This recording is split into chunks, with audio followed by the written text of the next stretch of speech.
Nous recevons aujourd'hui à ce micro de Radio Vatican M.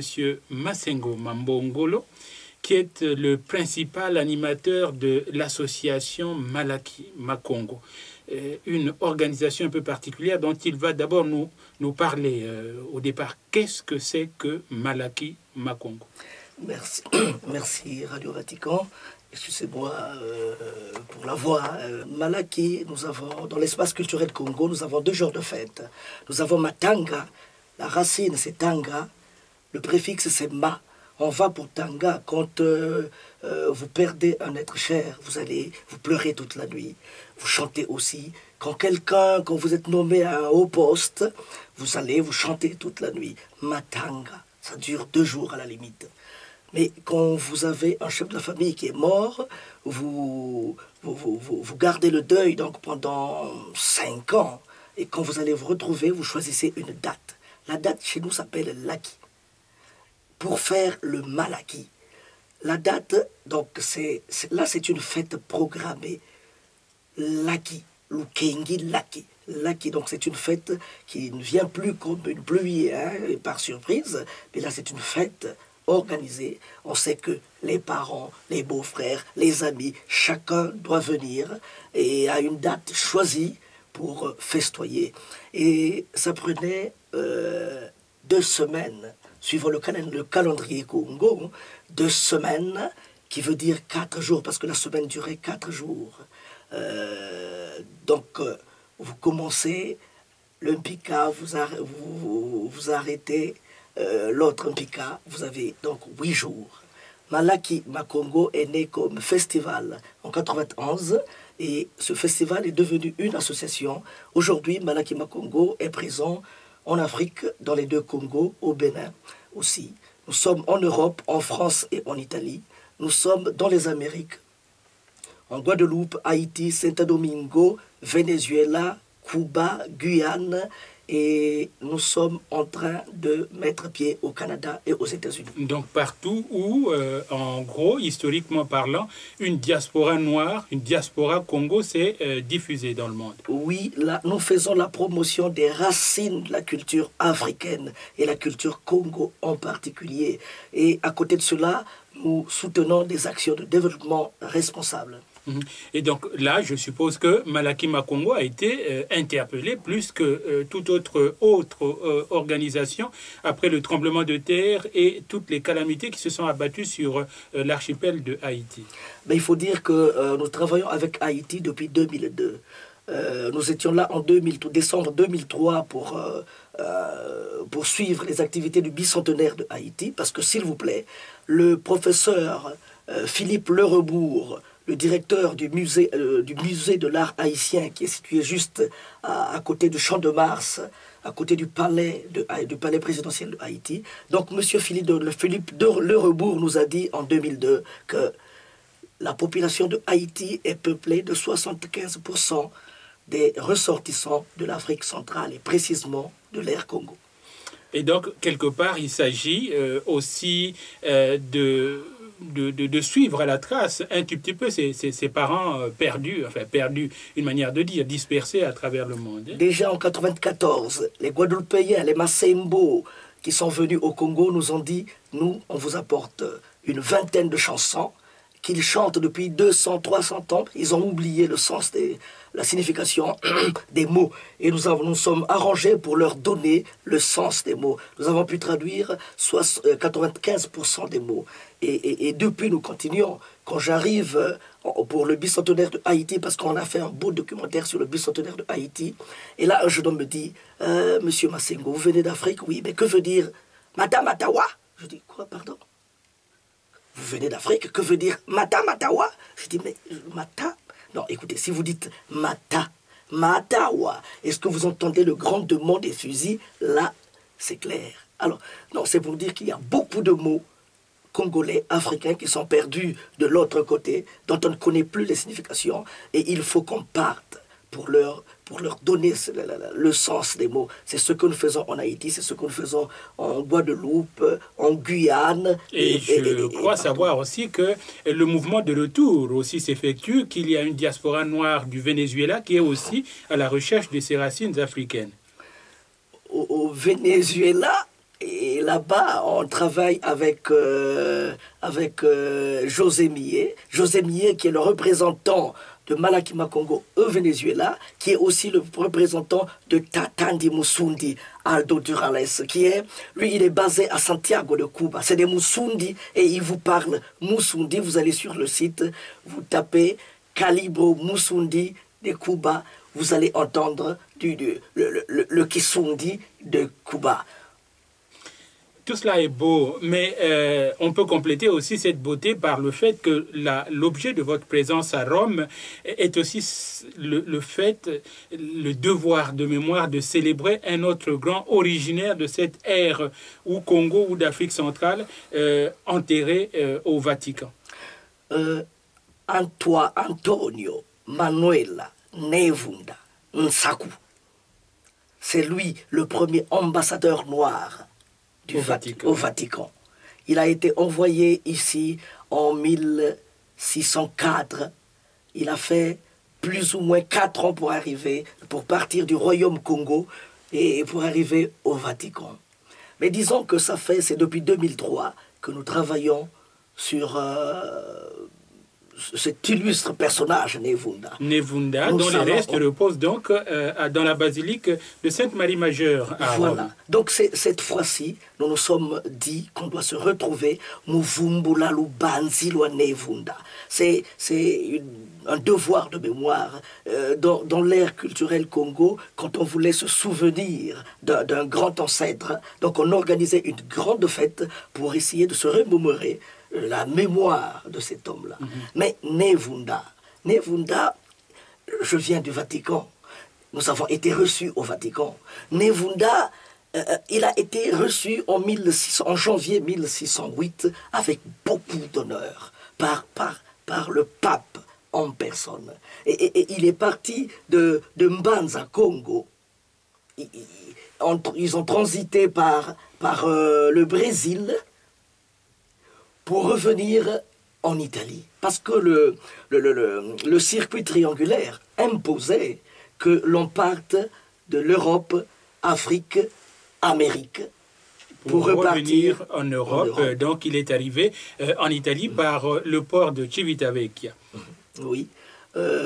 Et il avait une nouvelle importante. D'abord, il faut savoir que sur 4 ans, il a été pris dans des pièges. De tous ceux qui ne voulaient pas qu'il arrive et rejoignent donc le Vatican. Et qu'il parle au pape. Simplement parce que on s'était rendu compte, au royaume Congo, les rois se sont rendus compte que ceux qu'on nous a envoyés pour venir dispenser la parole de Dieu se mettent à vendre, à pratiquer l'esclavage. Ils font ce qui n'est pas écrit dans la Bible.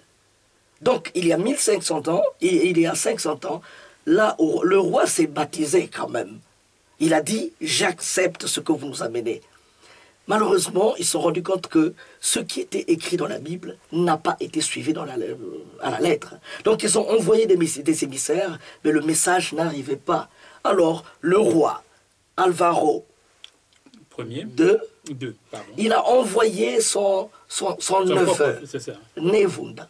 Ceux qui l'ont reçu à Civitavecchia, ils ont dit que c'était un homme, un diplomate, un fin diplomate. C'était quelqu'un très intelligent qui parlait beaucoup de langues européennes et africaines. Et son message, bien qu'il était déjà malade, mais le message, il a transmis. Le message était clair. Il a dit que Monsieur Sa Sainteté, le pape, nous sommes fatigués d'être traînés sous la semelle des godasses, des gens qui viennent au nom de Dieu, mais qui font le contraire de ce qui est dit. Donc ils veulent dorénavant collaborer avec des hommes éthiques de l'Europe.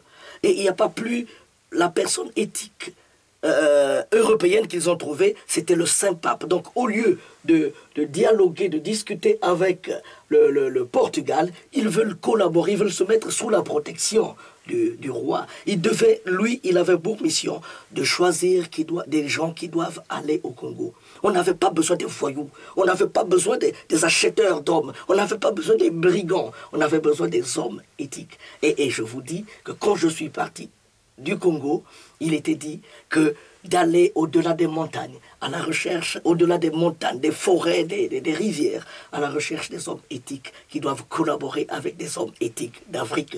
Et ce que nous sommes en train de faire, oui, c'est suivre les pas de Nevunda. Et ce message est arrivé peu ou prou donc au pape, même si le diplomate est mort très peu de temps après son arrivée. Le message est quand même parvenu au pape.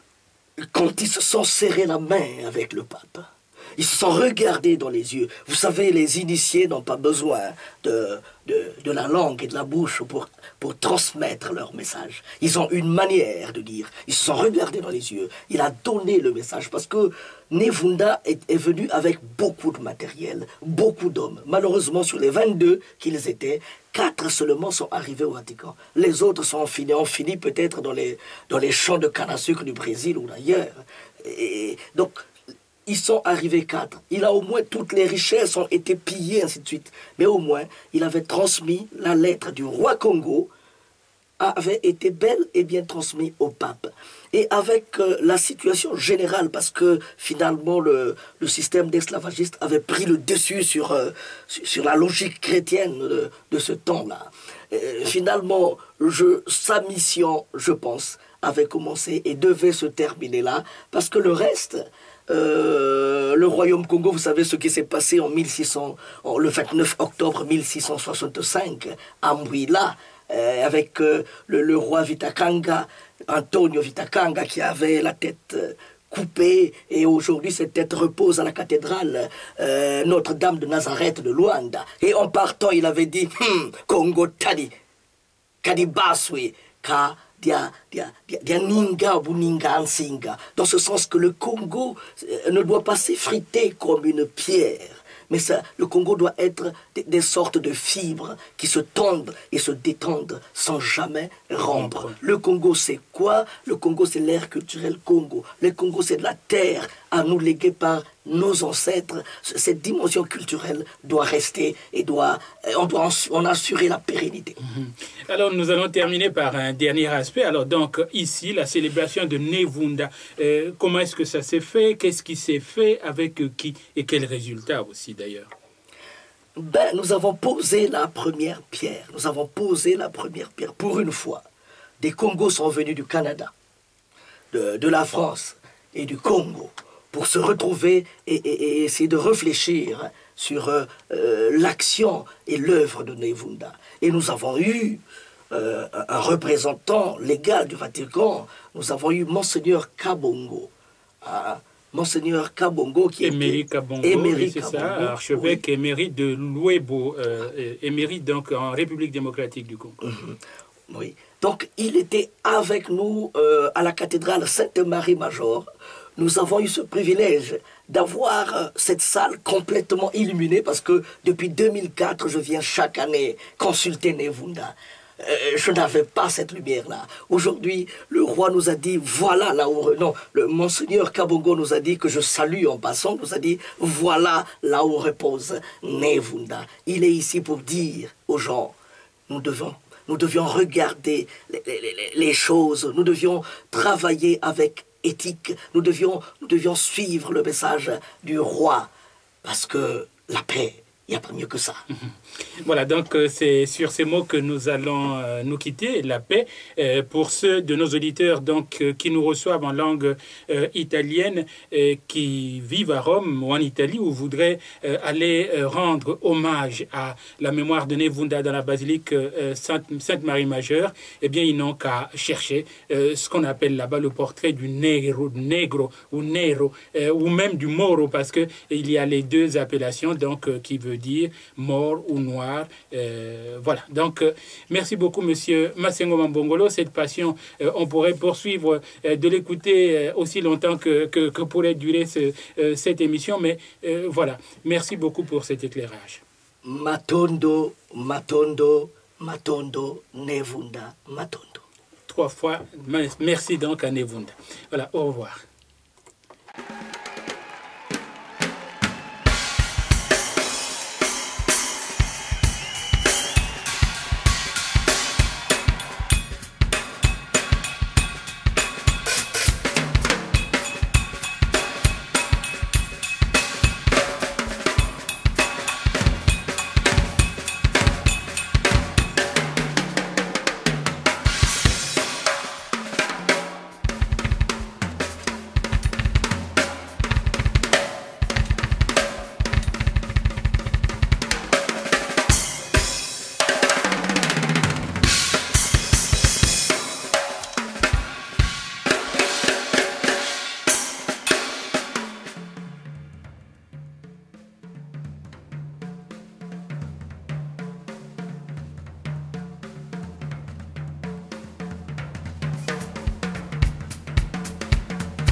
peuple qui perd sa langue et qui oublie sa culture ressemble à un arbre déraciné, tôt ou tard fanera.